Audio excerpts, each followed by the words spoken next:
Beauty പാർലറിലേക്ക് സാധനങ്ങൾ എടുക്കാൻ sir വന്ന് വിളിച്ച അവൾ പോവും. പിന്നെ സമയം കിട്ടുമ്പോഴൊക്കെ സാറ് വന്ന് അവളെ കൂട്ടിക്കൊണ്ടു പോകും. ആ ബന്ധം ശരിയല്ല. നിത്യയും സാറയും എന്തെങ്കിലും പറഞ്ഞ് തമ്മിൽ തെറ്റിക്കണം. സാറയുടെ കൂടെ അവൾ പോകാൻ പാടില്ല.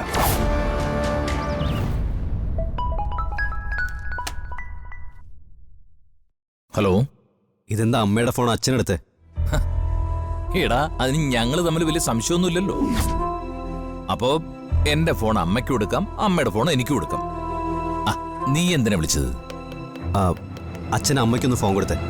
ആ സുജാതേ, ദേ ജീവൻ വിളിക്കുന്നു. എന്താടാ, നീ ഇന്ന് ഓഫീസിലില്ലേ? ആ അതെ. നീ എപ്പോഴാ ഇങ്ങോട്ട് വരുന്നത്? അത് ഞാൻ പറയാം. ആ ശരി ശരി, ദേ അമ്മ വന്നു, ഞാൻ കൊടുക്കാം. എന്താടാ വിളിച്ചേ? അമ്മേ, ഇന്ന് രാത്രി എന്താ കഴിക്കാനുണ്ടാക്കുന്നത്? അതെന്താടാ പ്രത്യേകിച്ച് അങ്ങനെ ഒരു ചോദ്യം? നിനക്ക് ഇഷ്ടപ്പെട്ടത് ഉണ്ടാക്കാറുണ്ടല്ലോ എല്ലാ നേരത്തും. അല്ല, ഇന്നെന്തെങ്കിലും സ്പെഷ്യൽ ഉണ്ടോന്ന് അറിയാൻ വേണ്ടി ചോദിച്ചതാ. അമ്മയുടെ അടുത്തുള്ള ആൾക്കൊന്ന് ഫോൺ കൊടുത്തേ. അടുത്തുള്ള ആളിന് ഫോൺ കൊടുക്കാൻ പറഞ്ഞു. എന്താടാ? അയ്യോ, അച്ഛനല്ല ഞാൻ ഉദ്ദേശിച്ചത്. അടുത്തുള്ള ആൾക്കൊന്ന് ഫോൺ കൊടുത്തേ. എന്നെ അല്ല. എന്ത് പറ്റിയടാ നിനക്ക്? എന്തിനിങ്ങനെ മാറി മാറി ഫോൺ കൊടുക്കാൻ പറയുന്നേ? അമ്മേ, അമ്മയും അച്ഛനും അല്ലാതെ വേറൊരാളില്ല അവിടെ. അയാൾക്ക് ഫോൺ കൊടുക്കാനാണ് ഞാൻ പറഞ്ഞത്. അപ്പൊ ഇവനെയാ ഉദ്ദേശിച്ചത്. ജീവന് എടുത്ത് സംസാരിക്കും. சார் ஆபீஸ்ல இருந்து எங்கிட்ட பேசணுமா? சார் பேசுங்க சார். என்ன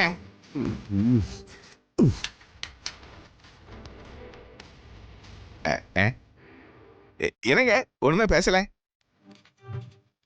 നിന്നോട് ആരടാ കഴുത ഇതിനകത്തോട്ട് കയറി വരാൻ പറഞ്ഞത്?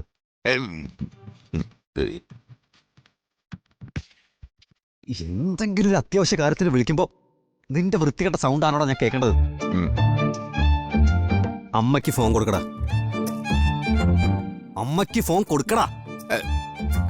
ஆமா சார். ஆமா ஆமா ஆமா ரொம்ப நன்றி சார். கொடுக்குறேன் സാറ്. എണ്ണ അല്ല ഉദ്ദേശിച്ചത്, മുരുക. എന്താടാ ഇപ്പൊ നിന്റെ പ്രശ്നം? ആരോടാ നിനക്ക് സംസാരിക്കാനുള്ളത്? അമ്മേ, എല്ലാരും കൂടെ കളിക്കല്ലേ. നിത്യക്കൊന്ന് ഫോൺ കൊടുക്കാവോ? ഇതിനാണോ നീ ഇത്രയും വളച്ചു കെട്ടി പറഞ്ഞുകൊണ്ടിരുന്നത്? നിത്യ ഇവിടെ ഇല്ല മോനെ, സാറയുടെ കൂടെ പുറത്തു പോയിരിക്കുക. എപ്പോ? കുറച്ചു മുൻപ് ഇറങ്ങിയതേ ഉള്ളൂ. ശരി. അവളിപ്പോ പോ. ഹലോ മോനെ, ഹലോ. തനിച്ചവളെ കൈ കിട്ടിയ സാറ് വെറുതെ ഇരിക്കില്ല. എന്താ സംഭവം? എന്തു പറ്റി? എന്തോ ഒരു പ്രശ്നം?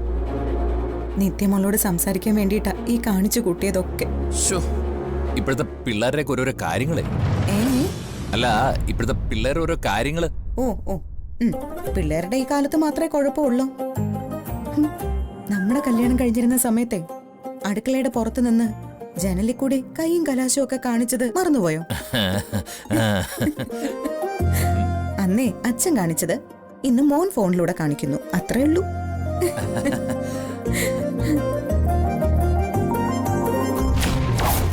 അവളെ കണ്ടുപിടിച്ചേ പറ്റൂ.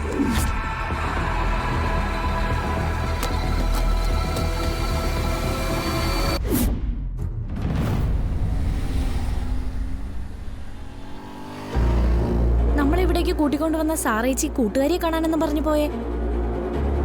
ഹോസ്പിറ്റലിൽ വരാൻ നമുക്ക് അസുഖമൊന്നുമില്ലല്ലോ. ആക്ച്വലി എന്താ പരിപാടി?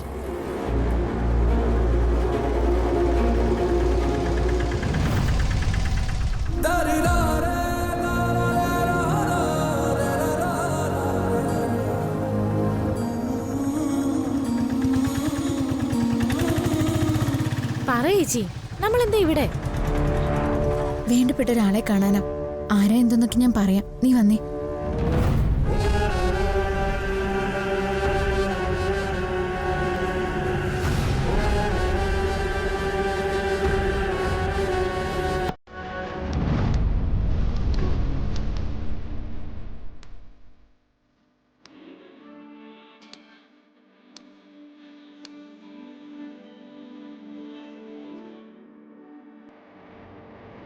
ജ്യോതി വാ. ആ ചേച്ചി കേറിക്കോ, ഞാനിവിടെ നിന്നോളാം. എന്തു പറ്റി?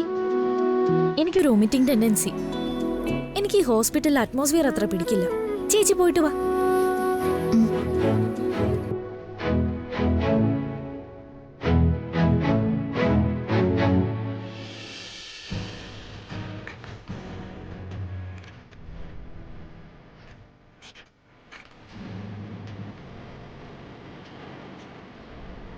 മനു,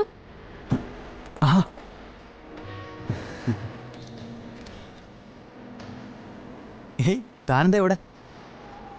താനിവിടെ ബൈക്ക് പണി മുടക്കിയിട്ട് നിൽക്കുവാണെന്നറിഞ്ഞു. അപ്പൊ കൂട്ടു നിൽക്കാൻ വേണ്ടി വന്നതാ. അത് ഗംഭീരായി. ഞാൻ നിത്യേച്ചിയുടെ കൂടെ വന്നതാ. നിത്യേച്ചി അകത്താരെയോ കാണാൻ പോയതാ. എന്തു പറ്റി വണ്ടിക്ക്? അത് കണ്ടുപിടിക്കാനാ ഞാൻ ശ്രമിച്ചോണ്ടിരിക്കുന്നു. എന്നാ പിന്നെ ഈ ജാട കാണിക്കണം. വർക്ക്ഷോപ്പിൽ ആരെങ്കിലും വിളിച്ചൂടെ? എന്തിന്? ഈ നാട്ടിലെ ഏത് വർക്ക്ഷോപ്പുകാരൻ അറിയുന്നതിനേക്കാളും നന്നായി ബൈക്കിന്റെ പണി എനിക്കറിയാം. പിന്നെ അത് ഈ ബൈക്കും കാറും ഒക്കെ ഓടിക്കുന്നവർക്ക് ഒരു തോന്നലുണ്ട്, അതിനെക്കുറിച്ച് എല്ലാം അറിയാന്ന്.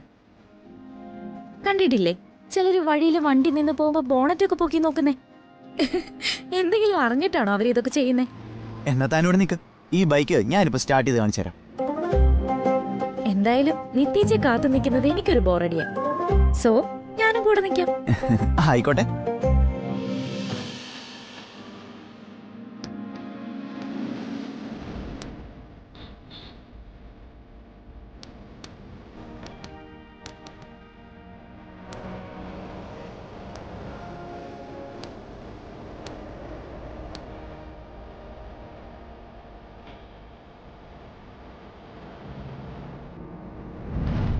പേഷ്യന്റിന്റെ പേര് ശിവാനന്ദൻ. ഒബ്സർവേഷനിലാണ്. അതെവിടെയാ? ഇവിടുന്ന് ഫസ്റ്റ് റൈറ്റ്. മാസ്ക് വെക്കണം കേട്ടോ. അവിടുന്ന് വിളിച്ചോളൂ. Thank you.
ഹരിയേട്ടാ, ഡോക്ടർ വിളിക്കുന്നുണ്ട്.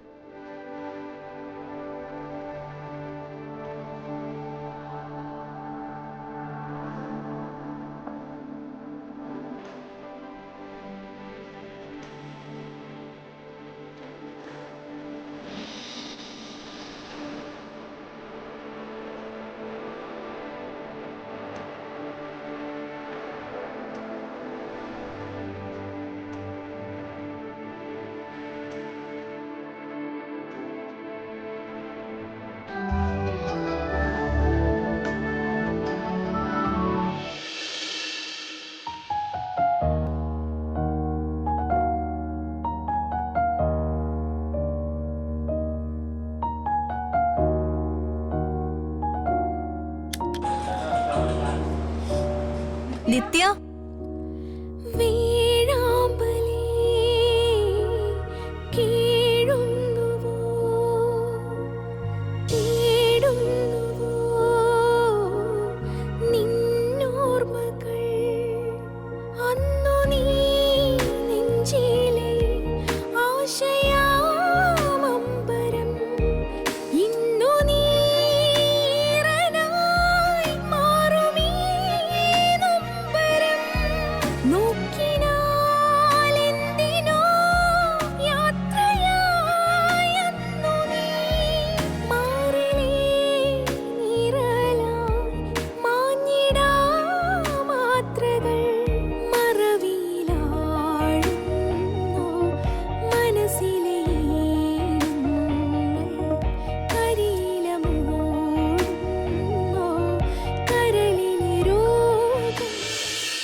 ചെറിയച്ച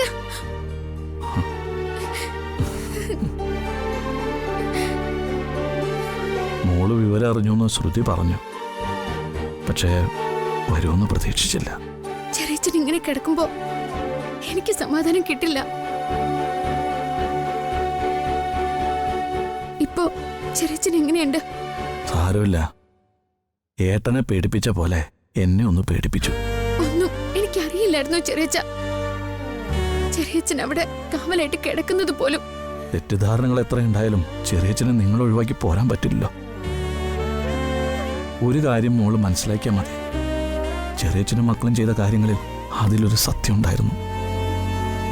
അതിപ്പോ എങ്ങനെ പറഞ്ഞ് മനസ്സിലാക്കണമെന്ന് ചെറിയച്ഛൻ അറിയില്ല.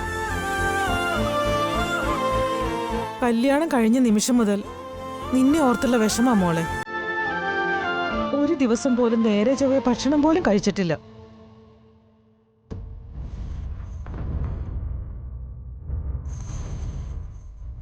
നന്നായിട്ടൊന്നും ഉറങ്ങിയിട്ടില്ല. പിന്നെ എങ്ങനെ അസുഖം വരാതിരിക്കുന്നേ? ചേച്ചി ഇങ്ങോട്ട് വന്നത് അവിടെ അറിഞ്ഞ പ്രശ്നമാവില്ലേ? ഇല്ലടാ, നിങ്ങളൊക്കെ എന്നെ കുറിച്ച് ഒരുപാട് പേടിക്കുന്നില്ലേ? പക്ഷെ ഈ ലോകത്ത് ഏറ്റവും കൂടുതൽ സമാധാനം കിട്ടുന്ന സ്ഥലത്താണ് ഞാൻ. ആ അമ്മയുടെ അടുത്ത്. ആ അമ്മ എന്നെ നെഞ്ചോട് ചേർത്ത് പിടിക്കുമ്പോ എന്നെ പ്രസവിച്ച അമ്മയുടെ അതേ രൂപം. എനിക്കൊരിക്കലും ഒന്നും സംഭവിക്കില്ല. ആ അമ്മ എന്നെ ഒരു ദുരിതത്തിനും വിട്ടു കൊടുക്കില്ല. സാറെ വിളിച്ച് പറഞ്ഞപ്പോ വീട്ടിയേച്ചി അറിയണമെന്ന് തന്നെയാ ഞാൻ തരത്തിയ. നേരിട്ട് വിളിച്ചാ അവിടെ വേറെ ആരെങ്കിലും ഫോൺ എടുത്താലോന്ന് കരുതിയാ. മോളെ, സുഖാണോ നിനക്ക്? ഞാൻ ഇങ്ങനെയൊക്കെ പറഞ്ഞിട്ടും ചെറിയച്ചന് മനസ്സിലായില്ലേ? ചെറിയച്ചന്റെ തെറ്റിദ്ധാരണകൾ തിരുത്തണം. കിട്ടാവുന്നതിൽ വെച്ച് ഏറ്റവും നല്ല ജീവിതം തന്നെയാണ് ഞാനിപ്പോ അനുഭവിച്ചുകൊണ്ടിരിക്കുന്നത്. എനിക്കിപ്പോ സന്തോഷം മാത്രമേ ഉള്ളൂ. എന്നും ചെറിയച്ഛനത് കേൾക്കാൻ കഴിയട്ടെ. എന്തെങ്കിലും ഒരു ആവശ്യം വന്നാൽ മോള് ചെറിയച്ഛനെ വിളിക്കണം, എന്നോട് പറയണം. ജീവൻ കളഞ്ഞും ചെറിയച്ഛൻ വരും കേട്ടോ.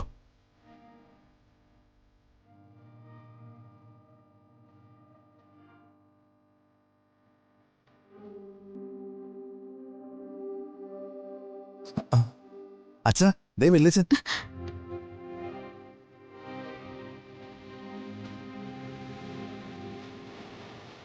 മോളിപ്പോ വന്നു. ഇപ്പൊ വന്നേയുള്ളൂ അച്ഛാ. എന്താ അച്ഛാ എന്നോടൊന്നും പറയാതിരുന്നേ? ആട്ടി അകറ്റാനും ബഹളം വെക്കാനും ഒക്കെ ശ്രമിച്ചതാ. പക്ഷെ ഇവനുണ്ടല്ലോ, ഈ കിടക്കുന്നവൻ വട്ടം ചുറ്റിനെ പിടിച്ചു. ഏട്ടനെ വിട്ടെങ്ങും പോവില്ല എന്നും പറഞ്ഞ്. സുജാതയോടത്ത് എങ്ങനെ പറയാന്ന് എനിക്കറിയില്ലായിരുന്നു മോളെ.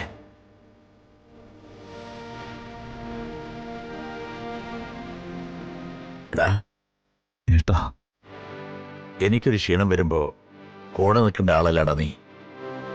നീ ഇങ്ങനെ തളർന്നു പോയാലോ? ചന്ദ്രിയെ, കുറച്ച് ദിവസത്തേക്ക് ഒരു കാര്യത്തിന് ഇവനെ പുറത്തു വിടണ്ട. വീട്ടിൽ അടങ്ങി ഒതുങ്ങിയിരിക്കട്ടെ. എനിക്ക് വയ്യ ഈ അവസ്ഥയിൽ ഇവനെ കാണാൻ. ഏട്ടൻ എൻ്റെ കാര്യത്തിൽ പേടിക്കണ്ട. ആശുപത്രി കിടക്കേ കിടന്ന ഈ പറയുന്നത്, അത് മറക്കണ്ട. മോള് തിരിച്ചു പോക്കോ. ചെറിയച്ഛൻ്റെ അടുത്ത് അച്ഛനുണ്ട്.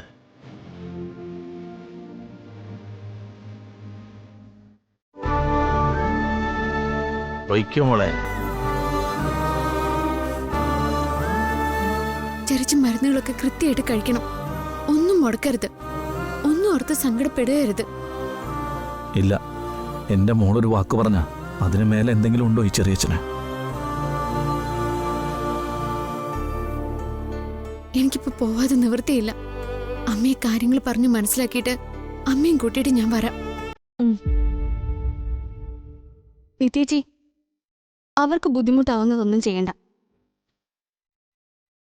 പൊയ്ക്കോ മോളെ, ചെല്. മോളി ചെല്ല്. പോയിട്ട് വരട്ടെ.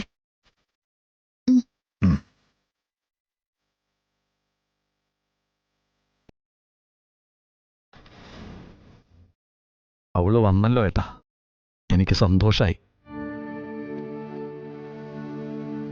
ഇനി ഏട്ടൻ നോക്കിക്കോ, ഡോക്ടർ പറയുന്നതിന് മുൻപേ ഞാൻ ഇവിടുന്ന് എഴുന്നേറ്റ് നടന്നിരിക്കും. മിണ്ടാതിരിക്കുക അവിടെ. എന്തിനും ഇതിനൊരു ചങ്കൂറ്റം കാണിക്കല്? നിന്നെ ഇങ്ങനെ അഴിച്ചുവിടാൻ തീരുമാനിച്ചിട്ടില്ല ഞാൻ. എല്ലാ കാര്യത്തിലും ഏട്ടനെ അനുകരിക്കുന്നവനായിരുന്നു നീ. അസുഖത്തിൽ പോലും നീ അത് കാണിച്ചു കളഞ്ഞല്ലോടാ.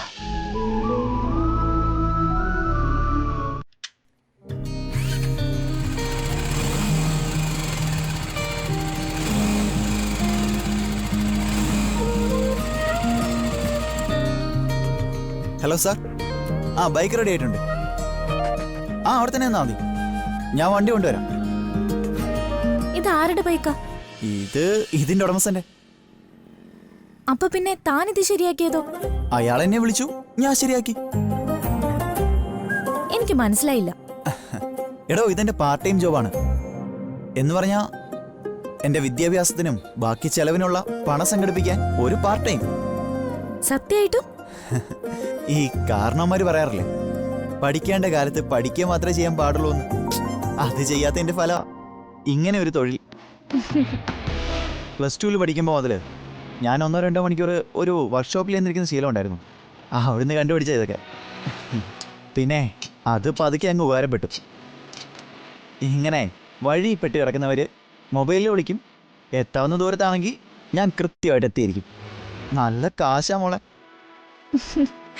താനൊരു ഭയങ്കരനാണല്ലോ. ഞാൻ ഇങ്ങനെയൊന്നും അല്ല പ്രതീക്ഷിച്ചത്. അല്ല, ഈ പാർട്ട് ടൈം ആയിട്ട് ഒരു കാര്യം നോക്കുമ്പോൾ തന്നെ വേറെ എന്തൊക്കെയുണ്ട്? ഓൺലൈനായിട്ട് ചെയ്യാൻ ഒരുപാട് അവസരങ്ങളുണ്ടല്ലോ. എടോ, ഇതിൻ്റെ ഒരു കാര്യം എന്താണെന്നറിയോ? ഈ ബൈക്കും അതിൻ്റെ കാര്യങ്ങളൊക്കെ എനിക്ക് ഭയങ്കര ക്രൈസാ. നമുക്ക് ഇഷ്ടപ്പെട്ട ജോലി വേണം നമ്മൾ ചെയ്യാനെന്ന് പറയുന്നത് കേട്ടിട്ടില്ലേ? അത് തന്നെ സംഭവം. എന്ത് തൊഴിലും എടുക്കാൻ കൊച്ചേ, നമ്മുടെ ആവശ്യങ്ങളൊക്കെ ഇങ്ങനെ നടന്നാൽ മതി.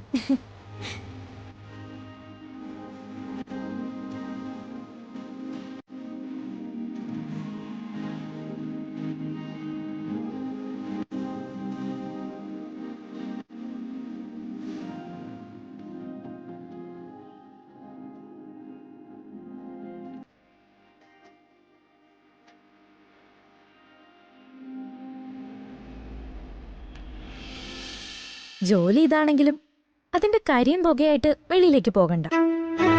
അതും ഇത്ര സുന്ദരനായിട്ടൊരാള്. Thanks for the compliment. എങ്കിൽ ഞാൻ പോട്ടെ. തിരക്കില്ലെങ്കിൽ നിക്കടോ. എനിക്കിപ്പോ തന്നോട് ആരാധന തോന്നിയിരിക്കുന്ന സമയം. കുറച്ച് സംസാരിച്ചോട്ടെ ഞാൻ. ഓക്കെ, എന്നാ ആയിക്കോട്ടെ.